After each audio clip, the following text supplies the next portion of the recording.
cheers. Be wise, kind, gentle, generous, and sexy. But enough about me. Here's to you.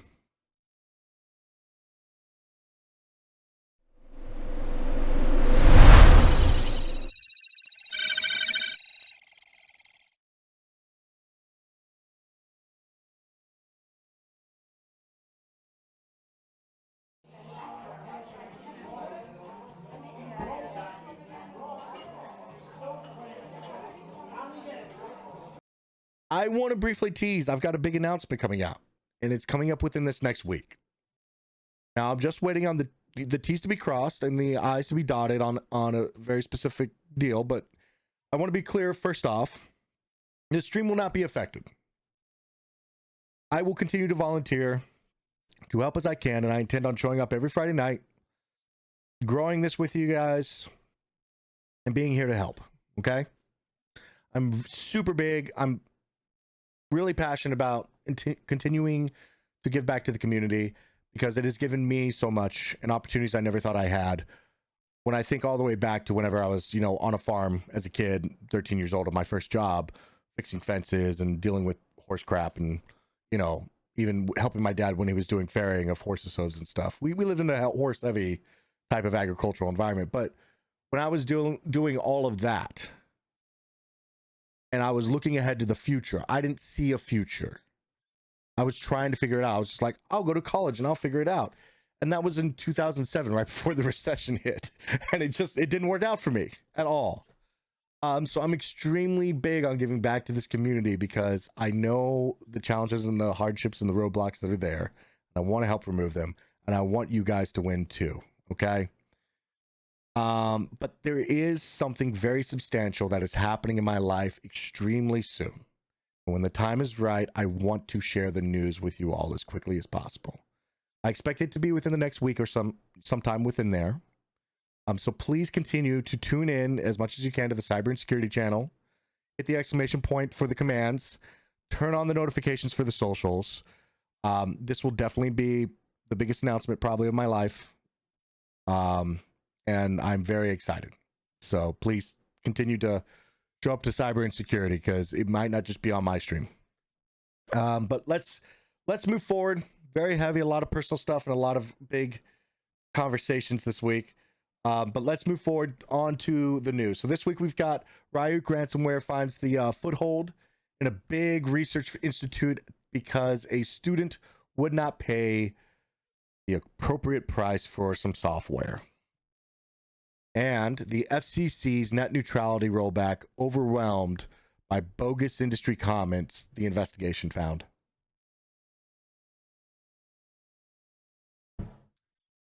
Fochi actual. So what's a typical day for a blue teamer versus red teamer, daily task, etc. I'm actually going to, so tonight's topic, also following the news, I should probably throw that up in the top. I will from now on, guys. Sorry. Tonight's topic is going to be on threat hunting operations, which is purple team operations. But we're also going to discuss the difference between blue team, red team, purple team, how they interact, as well as what the day-to-day would be like for all of those, depending on whether or not you're static or you're a consultant and you're dropping into new areas. All right.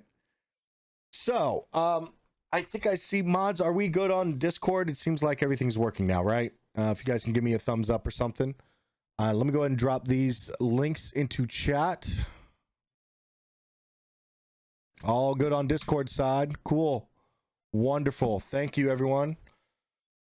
And thank you guys all so much again for being here, and let's have a good night. So here's the story, okay?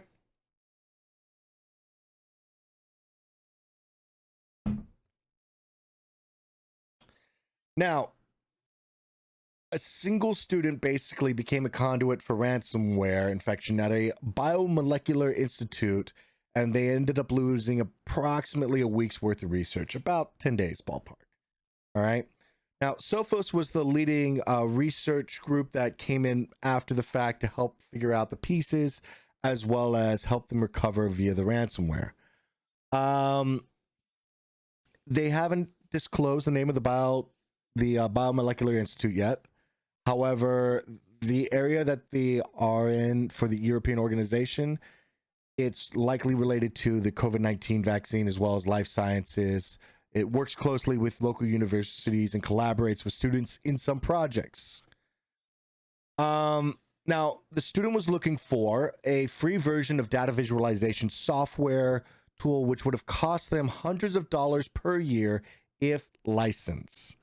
They had posted on a forum looking for a free alternative, and what they eventually grabbed was a cracked version instead. If you're unfamiliar with the cracked version, I'm not going to tell you how to crack software on this channel. Technically, it would be against terms of service, legitimately. However, there are programs out there to which you can torrent certain files as requested. The legitimacy and the legality behind these files is usually ignored whenever these are torrented.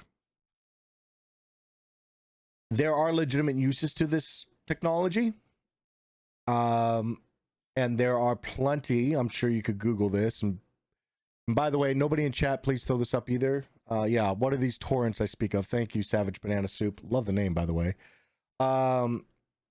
Yes. So let's take a little sidestep, the word torrent, and take a little sidestep here as security. Okay, guys, I do want to point something out to you that most of these larger certifications that you guys are going for will have a clause to them, a legality clause.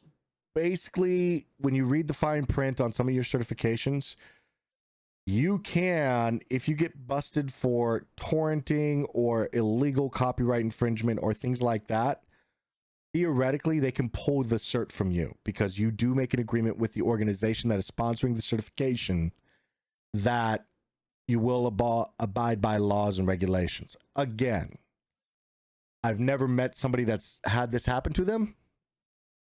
I have never been in an instance or seen this actually occur, but it is pretty explicit in the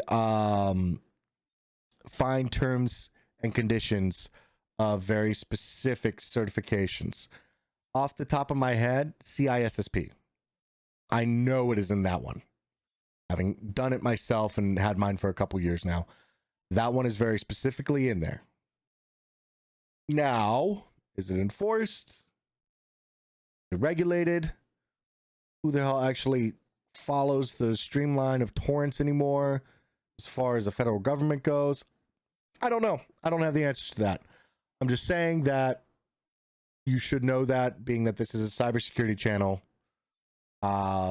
On top of that, the amount of malware in these things is just insane too. So just keep that in mind as we're moving forward. But anyway, a cracked version, if you're unfamiliar with the term cracked, if you're new to the channel, a cracked version of software is where an individual will go through and remove from either they'll collect the source code or rebuild or re-engineer or somehow put a wrapper around the code or something like that, where they will interrupt the licensing process to make it look like it's a real version that is working. Back in the day, okay? Back in the day, this could be as easy as notepad file within the downloads that you download the software, you get a notepad file, and there's 20 keys, software keys, and you just try each software key for that version of the software until something works. Some of the more difficult ones, yeah, to be clear, yes, California, thank you. I just saw that comment. To be clear, torrenting is not illegal. The legality of torrenting comes from whether or not the terms or conditions of the software are being met, as in the licensing. Torrenting in and of itself, I can throw up my personal bibliography onto a torrent site, and the software communication of torrenting, which is just a peer-to-peer shared architecture, is not illegal. It's the files themselves where the terms of service could possibly be broken. See you, Frazier. I understand. I will stop. Moving forward, this individual did torrent a cracked piece of software. In a cracked piece of software, it means that somebody has done something to allow that licensing to occur. Now, like I said, it can be as easy. Back in the day, it used to be a notepad that was in the root folder of the directory that you would download, and you just copy and paste some keys. That's one literal example that I may or may not have done back when I was, 14, 15 years old. For some Adobe Photoshop. However, as we have progressed, licensing mechanisms have gone further and further to ensure that they are being met. I will tell you one day why I know that from experience. For example, though, there is a line in the sand. So, for example, T-Pain's one of T-Pain's albums came on a CD that actually installed software in the back end when you played it on a computer that would provide identifying information back to the retailer. The purpose of that was it would digitally stamp if you tried to copy the album, it would digitally stamp it. And then they would find the digitally stamped stuff on the torrent sites and smack you with massive copyright infringement lawsuits. And they found that to be against it was just, it was considered at that point almost viral, literally viral. And a court of law found that to not be fair to the user agreement, and they struck that down. So there is a line in the sand as far as what copyrights can do to follow their product. However, nowadays, because we have internet connectivity, almost all licensing requires some form of check-in towards the internet. Okay.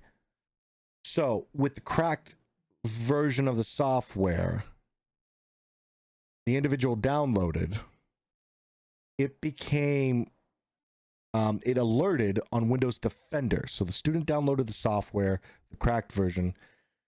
Windows Defender triggered on their machine. So what they did, because Windows Defender triggered on the cracked software, what the student did was they didn't stop using the software. Instead, they turned off Windows Defender as well as their firewall to drop all potential security measures. However, when they tried to launch the software after all the security measures were dropped, the executable loaded a Trojan, which was able to harvest the student's access credentials to the Biomolecular Institute's network. Now,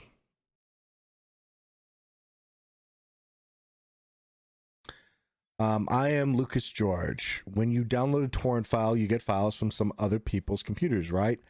How can I trust this? Like, do you really know what is coming into your computer from these other people's computers? 100%, you can't. It's pretty simple. Now, I know that there are some sites that have rating systems built into them. So usually resources for torrents are collected into some form of indexing site.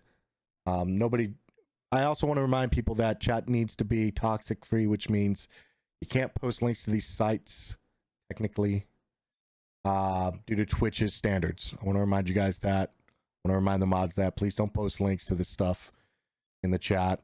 It's against Twitch's terms of service. However, for your knowledge, so you know how this stuff works, for the purpose of education, to clarify, this stuff is usually indexed.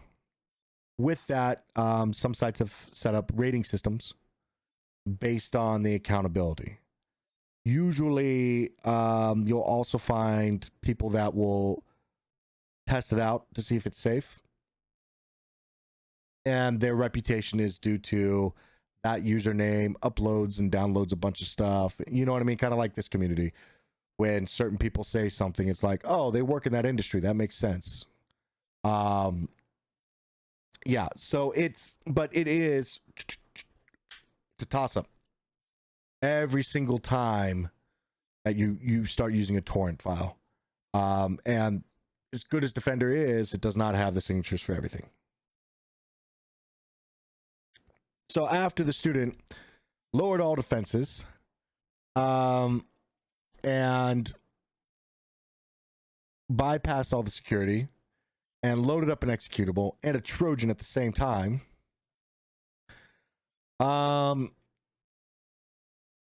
the attackers basically loaded up a Trojan. They stole the individual's credentials, and then for some reason, the Research Institute allowed students to use their personal devices to access its internal network via Citrix sessions. And 13 days after trying to install that cracked software, they were able to register an RDP connection using the student's credentials under a false sign-in name called Totoro, which is an anime character from a 1988 film. The team believes that the access to the Institute was sold on an underground market, and the RDP connection may have been made in order just to test the access initially. And it was 10 days after that connection that Ryuk was deployed on the network, which cost the Institute, as I said, approximately 10 days to a week worth of research data, as the backups were not fully up to date on the schedule. And as well as the system and the server files had to be rebuilt from the ground up before the Institute could resume normal operations. Tale as old as time. Anyway.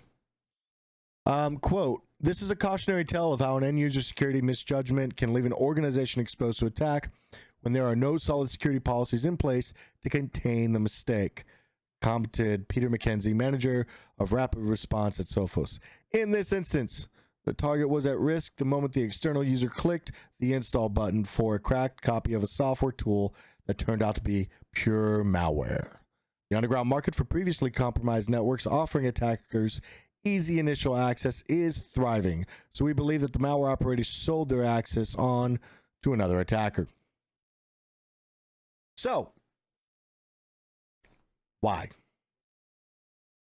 Why are we concerned? Well, while initially on in your career, you may or may not be able to influence a lot as you're still learning, you'll find very quickly that you will find very quickly that your ideas and your recommendations based on what you're seeing on the technical front starts becoming both processes and policy within an organization. The more of these ideas that you have and the more contribution that you can provide, the greater that you'll find that your career is accelerating forward. Now, I'm talking to you about this because, I mean, one, it's Ryuk. Ryuk's pretty interesting, right? You know, modular malware, modular ransomware. But two, BYOD. This is a very good lesson on BYOD. And even though they were using a Citrix container, if you're unfamiliar with what a Citrix container is, it's a piece of software that you can utilize to basically load into a virtual instance to thereby access an internal resource. Similar to a VPN, but kind of like with a wrapper, where it's supposed to be an individualized instance. The thing is, though, is that a basic keylogger on a system will still capture the credentials as it's being sent to that virtualized instance. So you don't necessarily need to compromise the Citrix instance at all, because in this case, they could have captured the RDP session token information with also screen capture, you know, just a simple, I've seen programs that literally will just everything, the entire screen share, whatever your screen is, will just capture it every 5 seconds. Boom. Combine that with the time logs of what's being logged in, you can find when somebody is logging into an RDP session, match that up with the keyboard strokes on the time logs, and you have a full-on access. You learn the credentials from there. And it doesn't matter that you have a Citrix that's acting as a VM or virtual machine, and that's not being compromised. If you have an active RDP session on your back-end internal network, then there you go. It's, it doesn't matter that you've created this great thing for people to log in and share their information. Wonderful. But you forgot about the other threat vectors and then the share that can occur between them. In this case, it was lucky. I really do hate whenever I see academic research centers, educational purposes, those, I really do hate when I see that, because almost nobody wants to invest in the recovery of those items, right? And it really does hurt the, moving forward ideals and potential developments that could change technology landscape, that type of stuff. However, at the same time, BYOD is BYOD. You cannot trust a device. And even then, if you are providing, it just goes back to the basics. It's what I continuously say. Go back to the basics. Who has access to your network? What type of technology are they using? And do they have some form of compliance? If you have an individual that can shut off all the security tools, don't let them into your internal network. They should have 0 permission sets that should allow ransomware to propagate. Period. There is no instance in which I want that person to be able to install anything on my back network. I definitely don't want them to RDP. It should have a very containerized type of interaction with a very specific part of my internal network, and that's it. But anyway, LTH1, am I right in thinking your background is forensics based? Which background? Are you talking about the physical? That's to help dissipate audio, as well as I didn't want just regular blocks up there, so I chose something that was a little more kinetic. If you're talking about the background as in like the border of the actual screen itself, sort of, I was going for like a theme-ish of the geo. I mean, you'll find on my channel that I do a lot with, my background is in my job work. Sorry, I thought you meant my actual physical background. Sorry. I am not forensics based per se. I am an instant responder that has dipped his toe in everything, including forensics. I do have an in-case certification sitting around somewhere. I've got experience fully capturing an entire hard drive and bit by bit data analytics on a couple instances and cases. Because I was part of a military team that went all over the world, I was certified in doing a lot of stuff. In the event that we found something, I was basically going to be the first person on the ground to do what was necessary. So I was trained in everything from threat hunting to forensics. Oh, Jesus, guys. Okay. I was trained in everything from forensics to investigations, as well as maintaining what do you call it, chain of custody, COC, on products, as well as how to appropriately approach them, ensure that they're clear. As a U.S. Marine, I was also trained on physical security, just part of the training anyway, so it just made sense anyway. Yeah. Radio server compromise, LTH L1. As far as that article goes, I didn't find anything that specifically said the radio server was compromised per se. It looks literally like they just pour permission sets is what it was looking like. At least they had backups. I was really happy about the backups this time. But yeah, it looks like it was just poor permission sets, poor permission provisioning.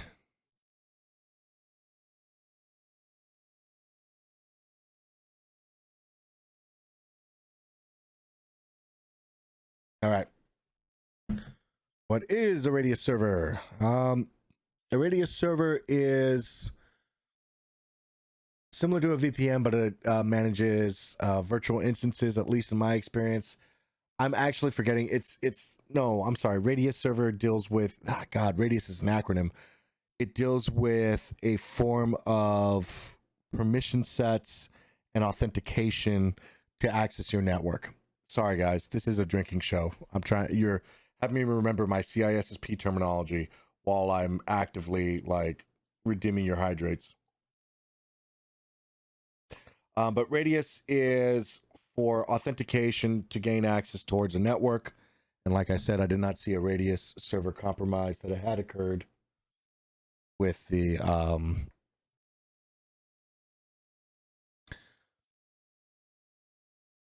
yes, the AAA server. I know. Authenticate. I know. Remote access. I know. I get it. I know what a radius server is. I know the radius server. I know the purpose, but I don't have the definition right in front of me, guys. And I'm not being succinct right now because I'm actively drinking. I do apologize. But it's for remote access and authentication. I'm trying. I know AAA. I am trying to not read the chat. I see you guys fly by out of the corner of my eye when I'm doing this. I know. Oh man. I take one toe out of IT for a second and all of a sudden. All right, let's throw this up. Let's switch the conversations here. If you guys have classified remote authentication dial-in user service is a networking protocol. Thank you. Wow. Thank you, classified. Yes, that is a networking protocol. That is radius. I am drinking Guinness, and for Vorvodos 69, I am drinking Guinness, and yes, that is a networking protocol that is used for authentication, access authorization, and authentication. I know, guys, I do know what I'm doing, and I do know the work. I normally don't have this deep of a conversation while I'm in the middle of teaching, like in the middle of engineering a new solution. All right. I know what the stuff is. I'm sorry. It's a night. It's supposed to be a Friday night relax. Come on. Yes, beard. It is alcohol. I can't look at the chat anymore. I'm done with that. I'm rolling up the story. I am moving you guys on to the next story. We've only got 20 minutes left, so I need to move this along a little bit faster so we can get to talking about the operation stuff as well. All right. So if you're unfamiliar, first off, let's go ahead and start with, let's roll back time a little bit. All right. 2017, let me go ahead and just ballpark this, throw this one in there. No politics in chat, no politics in chat, no politics in chat. Okay. I understand this is under a different group, but because we have a new director of the FCC. If you guys are unfamiliar, those that are international, if you're unfamiliar, the FCC is the Federal Communications Commission. Sorry, wow, I'm just gonna get reamed today when it comes to Discord. This is insane. Okay, so the Federal Communications Commission in the U.S. has an unusually large amount of authority when it comes to digital access in the U.S.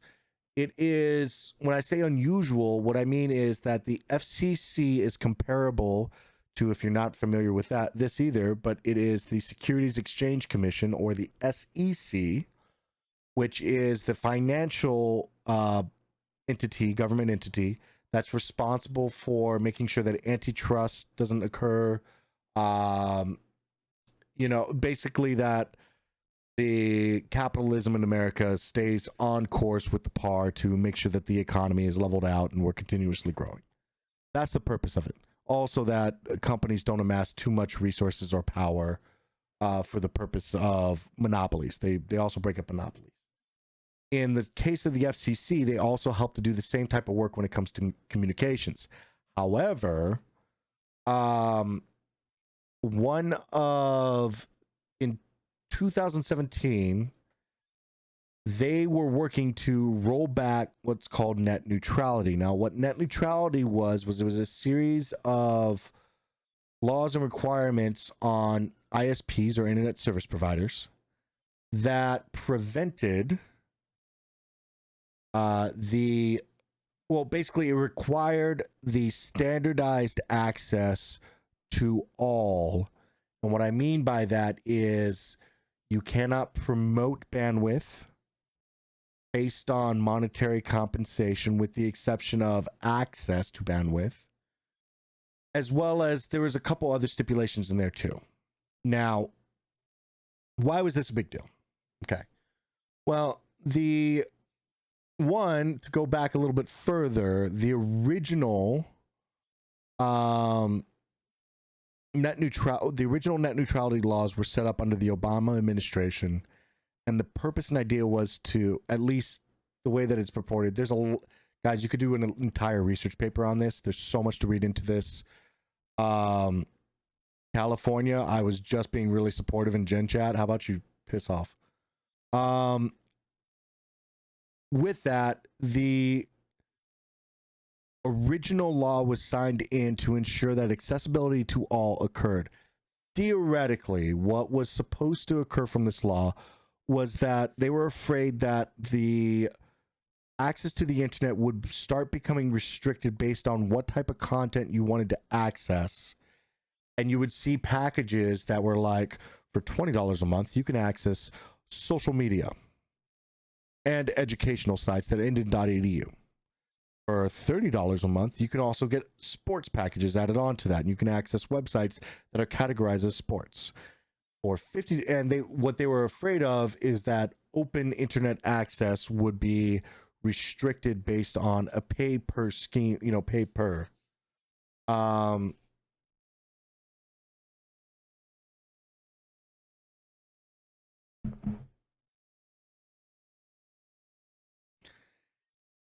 Moving forward in 2017, that was revoked in the US. However, when it comes to these types of decisions, if you're unfamiliar with the FCC, the way that the FCC works is it is actually a chaired board of multiple members but it's very small. If I recall, it's only like 3 or 5. I want to say that it's 3 or 5. I can't remember off the top of my head, but it's a very small amount of board, and many are usually the chairman's usually provided by the incumbent presidential candidate. Thereby, it can be weighted, and with that, it was rolled back. Now, when a decision like this comes up, there is a period of time that allows you as an American citizen to actively voice your opinion towards their thoughts and decisions. The story that I provided, having given you guys the background on what the FCC is, how it works, how it involves American politics, as well as why does it matter to us, the bigger part of all of this, okay, was that the Attorney General of the U.S. ran a multi-year investigation and found that fake comments accounted for the vast majority that was provided to the FCC based on their suggestions of, and what it basically is, they post something up and say, we're going to vote on this. What are your thoughts? That's basically how they work. We're going to do this. What are your thoughts? And then they provide a period for commentary. The amount of commentary that flooded in regarding the FCC's decision to roll back that particular thing, was insane. Out of 22 million votes, though, this new report shows 18 million of them were fake. 18 million votes out of 22 were fake. That means only 4 million were original. Of those 18 million, 8.5 million votes were submitted through a process called co-registration, which saw outside external parties or companies that were interested in this promising gift cards or sweepstake entries or some other way which would attract consumers that join the campaign, and then they would provide their identification information. The company that was then promoting this stuff would then use that information to auto file that form to then submit to the FCC, utilizing their information that made it look like they were the people to do this. Okay. Is all right. So Okarjun is 2FA secure. Multi-factor is more secure. Two-factor authentication is not very technically. Two-factor authentication technically can be something that you have, something that you know. It's better than just username and password, which is just something you know twice. But still, three-factor or more is usually better. Would Tor prevent net neutrality? I mean, not necessarily. It's because it's based on, now, can you bypass the controls from your ISP? That would be very challenging, because the thing about Tor is that the nodes are known. Your entry and your exit nodes are known. Your automation or your anon status, your anonymity, there it is. Your anonymity occurs between the transference of information between node to node, where it gets bounced around upon, the nth power of whatever communication vector is decided upon. With that, because the entry and exit nodes are known for Tor, theoretically the ISP could block that with the net neutrality rules revoked. Also, I don't know if you've ever tried streaming via Tor, but because the signal is getting bounced around to everywhere and under the sun, it's very slow, extremely slow as well. So moving forward with the story, there was many of the companies also filed fake consumer reports as well. More than 500,000 fake letters to Congress were also fabricated by these companies. The three largest of the groups were Attorney General's office found that the largest groups funding the influence campaigns were three of the largest telecom companies in the US, together with an industry trade vote. So what you see most of these are big companies that have a foot in this vote, and they get business benefits from this, and they are intentionally rolling fake votes out to an open system. Okay. All told, the parties represented more than 65 million subscribers and a combined market value of $500 billion. Recently, they entered into settlements with the Attorney General's office that required the companies to pay over $4 million in total in fines because of their actions. That seems to be swept under the rug a little bit. But anyway, they also found 9.3 million fake comments were sent to the FCC in support of net neutrality using false identities. Most of the comments were submitted by a single individual, a 19-year-old college student that used automation software. That sounds familiar.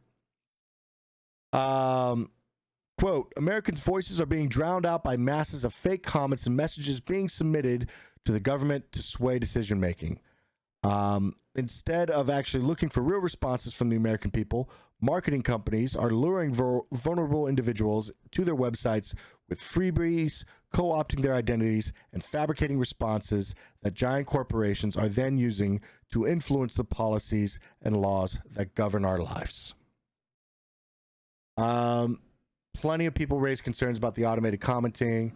Theoretically, the commenting is not really great anyway, because these are not elected representatives that sit on the FCC anyway. Tor is essentially one massive VPN for LTH-L1. Yes, sort of. It kind of works like that, but not at the same, but different, but still same, if that makes sense. All right. let's go to Fochi Astral for a second. I'll come back to you, LTH L1. I need to find a better name for you. I'm just gonna call you Lethal One. I think that's probably what you're going for anyway.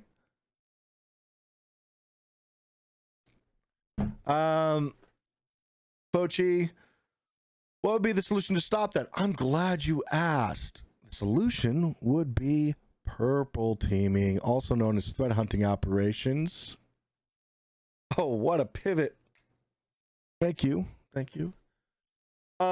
So quick takeaways with that. There's obviously major concerns when you have people that aren't actually represented by the US population sitting on a board that controls the primary access to the internet, which is a massive driver in both business, social. Let's go. I mean, hell, you can't even operate some vehicles now if they can't connect to 5G.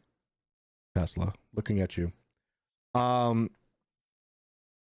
With that, you have there's a lot of issues to unpack here. And I personally believe that 4 million is a slap on the wrist to these people. It should be so much higher, and that was just pushed under the rug. Like extremely bad faith when you have, man, someone do the math on that. 18 million of that was fake out of 22. Like if you're talking over 70% of a vote is by the businesses that the vote directly influences, and you only got 4 million, charge them $1 per vote. That seems like a fair fine.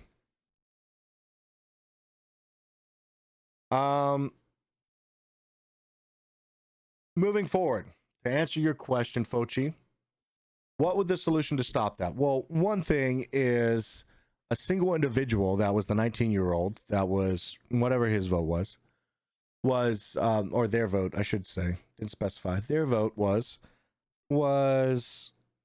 probably coming from a single IP address or maybe a rotating series of IP addressing.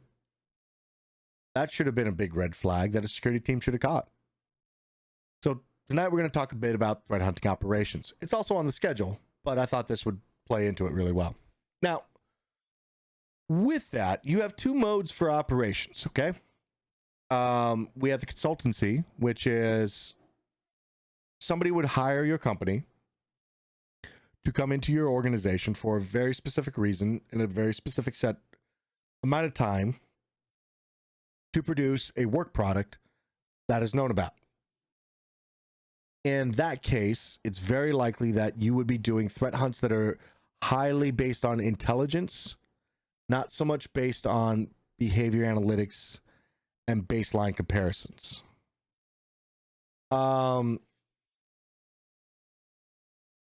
And then you have the sustained operations, which means that you have a standing company and you have a security operations center and you have an individual that's sitting in there and is doing that type of work. Now, to be clear, while threat hunts are normally, very commonly conducted by a purple team group, okay? You can find plenty of the purple teams are there to facilitate interaction between red and blue teams and not per se to conduct threat hunts, right? Because threat hunting is looking for either active compromises or unknown vulnerabilities or unknown process flaws. That's really what a threat hunt does. Thinking like an adversary, and how can we break it? I've got a book back here. I'm not going to go grab it, but it's called Red Team. And in this book, it's not talking about Red Team that we know it from a technical perspective, but it's talking about being the devil's advocate. And what I mean by that is finding out ways to break things. Okay? Always being the flip side to a coin. If you guys didn't know, the devil's advocate is actually a term from the Catholic Church. It was established in the 1200s, 1234, I believe it is. And their entire purpose was to act outside of the diocese, and they would take the sainthood of an individual into account and study the absolute everything out of that person's life to ensure that they actually were justified for sainthood. And what I mean by that is they played the devil's advocate. Literally. This person should be a saint. And then they would bring up and have an exclusive voice outside of the normal realm of the, Catholic tree.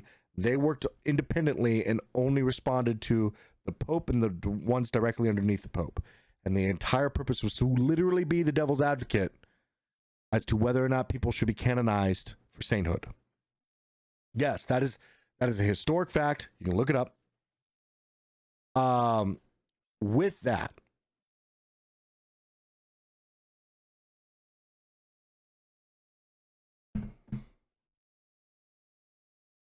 red teaming started as and took that idea and came from working outside of what a standard, influence would be to find the security gaps. Obviously, blue team came from the need to fill these gaps. If you're asking where the terms came from, Uber King Kong, you can hit exclamation point. I believe it's colors we have in the chat. Fraser can correct me if I'm wrong there. He can take a look at the commands, but I believe it's exclamation point colors. We'll give you a couple articles as to where all the colors and stuff and what they mean came from for the teams. But I believe it was from a DoD standardization set at some point. But red teaming, though, was a consideration of acting as the enemy. I'm not sure the origin of where the name red teaming came from, but yes, it was, and then they I know that there's a coalescence of colors. Again, I'm not sure the origin, but you know what? That's something to find out together. However, I do know that this idea that, the devil's advocate was the separation of the church, and then it was dissolved.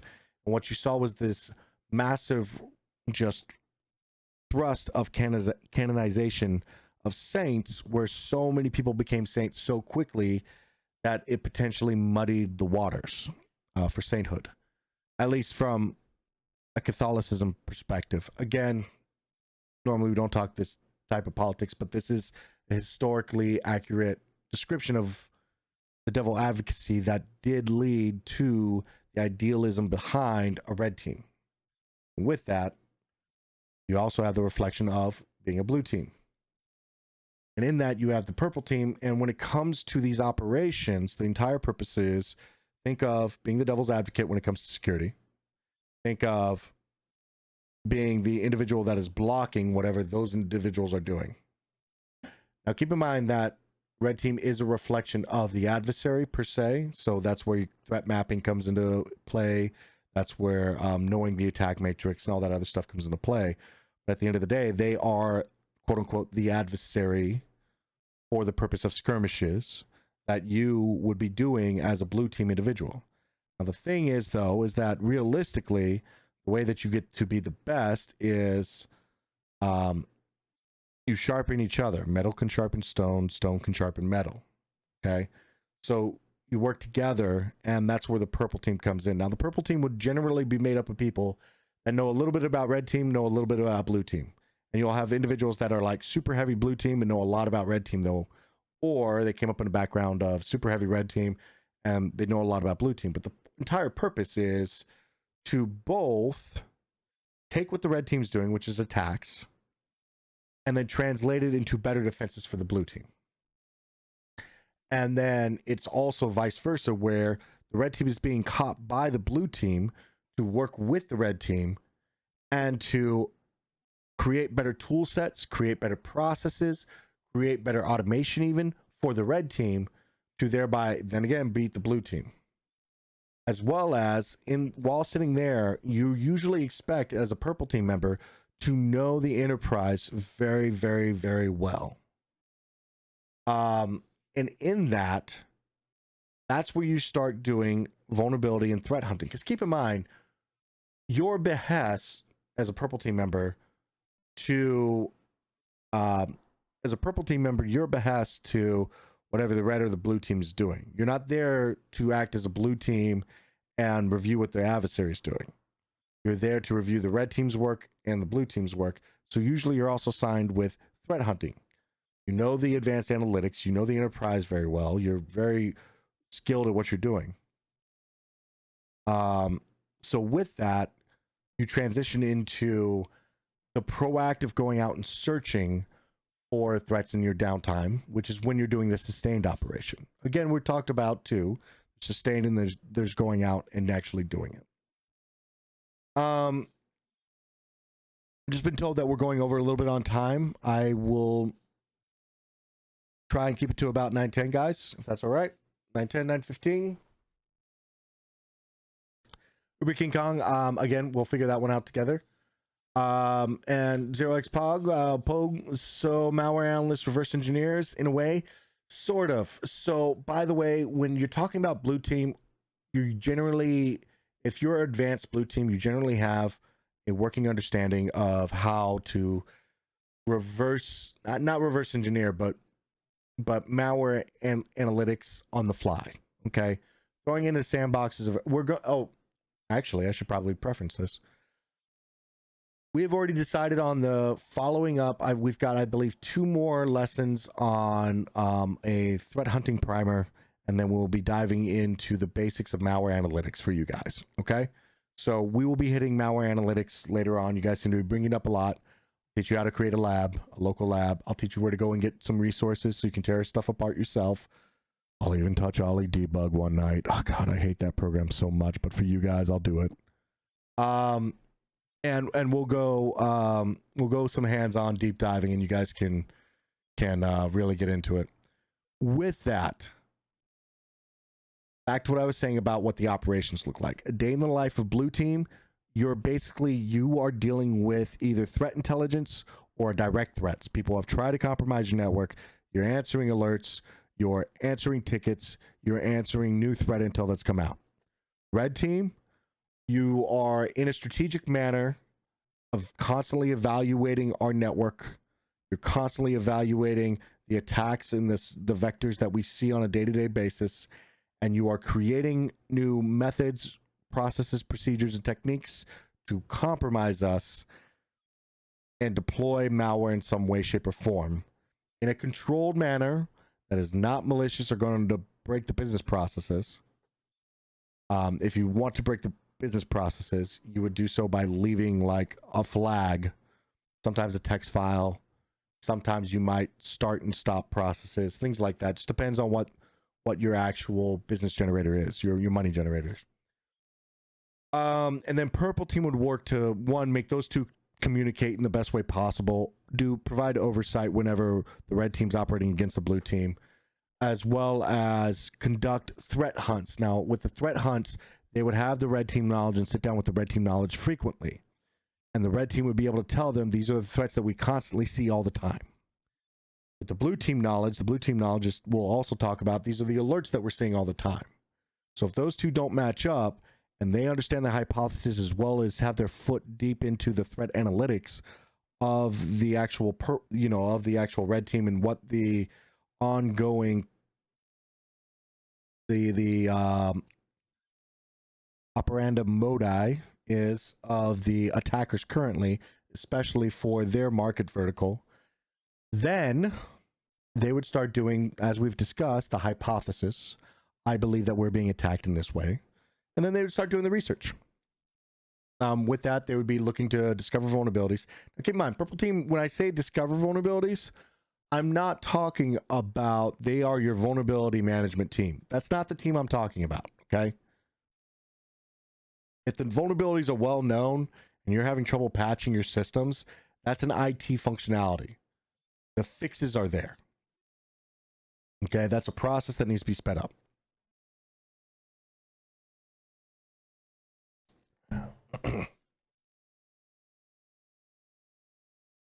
Sorry, guys.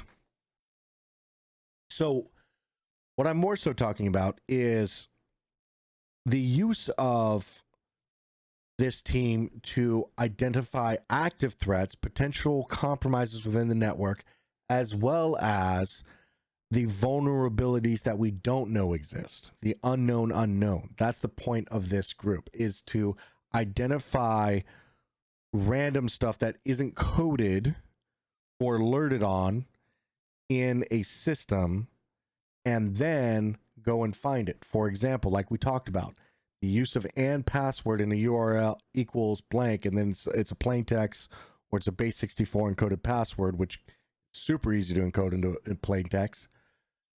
That type of URL query, that's not going to show up on a security tool because it's part of a domain query, right? That's not your domain that you're monitoring. So when you codify that as an individual or as a team, that's where you start finding value, as well as you can also use them as a reporting matrix for ROI. Because they have toes in both teams, blue and red, they also become a wonderful tool for ROI reporting as to the effectiveness of both the red and the blue team and how they're doing. With that, everything I just talked about was a static operation. If you're working in a SOC and you're just on a network, if you are picking up and moving as a consultant would, based on being hired by a team, a red team would obviously be there to act as the adversary.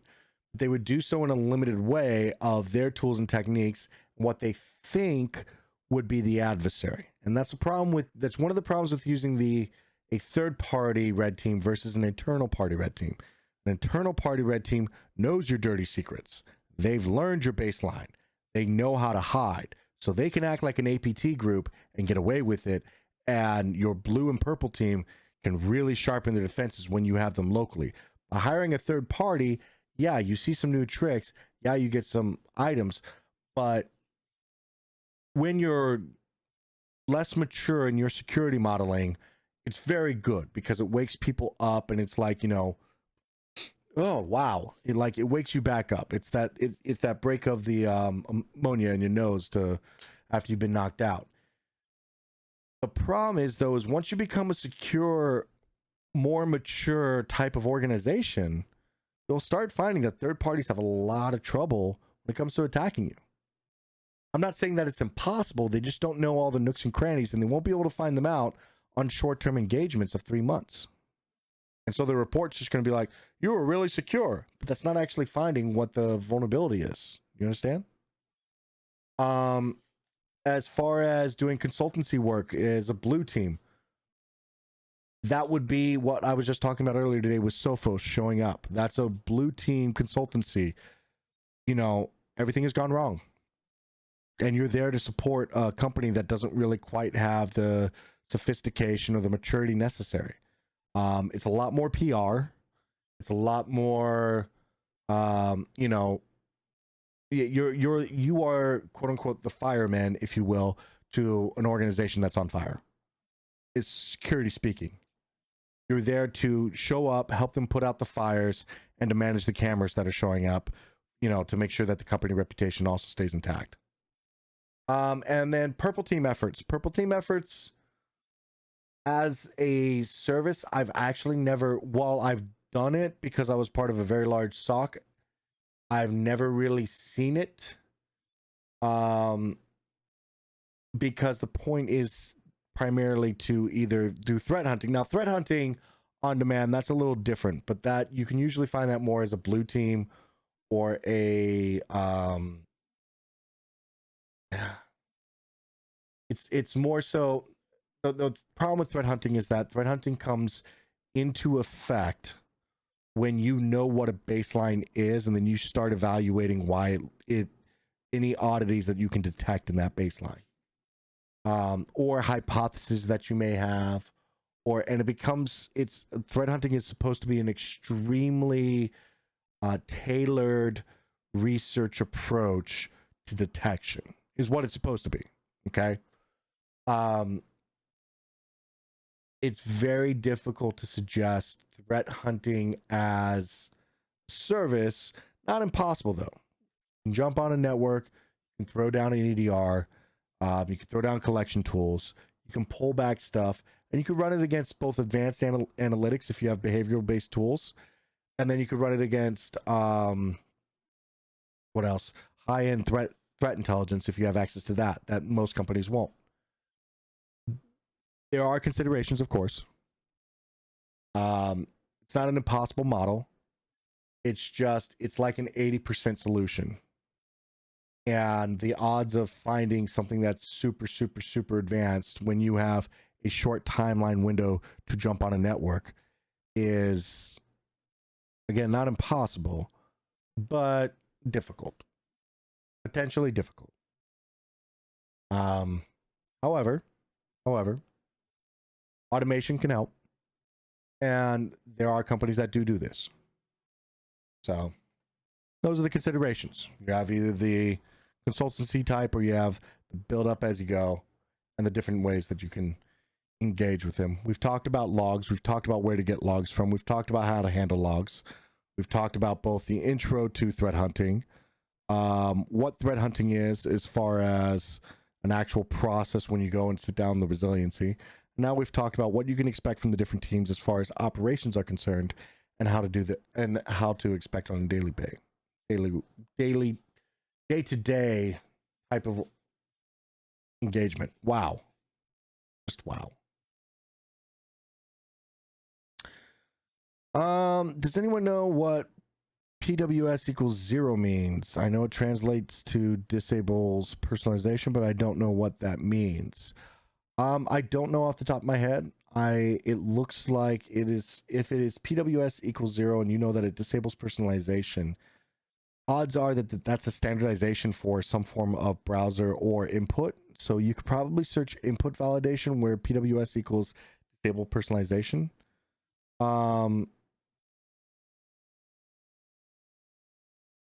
It wouldn't let me type the query, but the string was a search query, so I guess personalization within a search. It seems like a parameter that you're turning off, specific towards a particular application or something that's reading it for the input form. So it's not Boolean. I don't recognize it from URL encoding. So it's very likely just application specific to whatever you're trying to search on. But we can find out more. Little Google foo after this. What language should I learn for doing pen test? Python or Go? Python. Python, Bash, PowerShell. Learn to live off the land. All right, guys. We're coming to the end of the night. If you're unfamiliar with me, hit exclamation point Sec IT guy. Please come and join us. Exclamation point Discord. Join us. We'll be on Discord. We'll be in the channel. We'll be all over the place. With that, I really, really, really want to thank you. Thank you guys for coming. We're coming to the end of the night, and I definitely want to thank my mods for their ongoing work with the channel, with this particular stream. And I want to thank you guys so much. Yes, you guys, chat, for coming out and hanging out with me repetitively. Episode 15, another one in the bag. I'm so excited to be doing this. So happy, and I love volunteering the time. Please hit the exclamation point in Discord. Drop some suggestions for improving in the content suggestions. And as we do every week, cheers. Be wise, kind, gentle, generous, and sexy. But enough about me. Here's to you.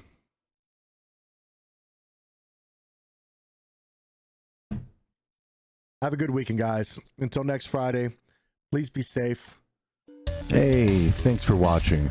I want to thank Neil on the Cyber Insecurity channel for providing a place to have real conversations with real people. Feel free to throw a like or to follow me on the socials in the description. Please remember to click subscribe, hit that notification bell, and if you want to see other videos, click that stuff that's all over the screen. See you next time.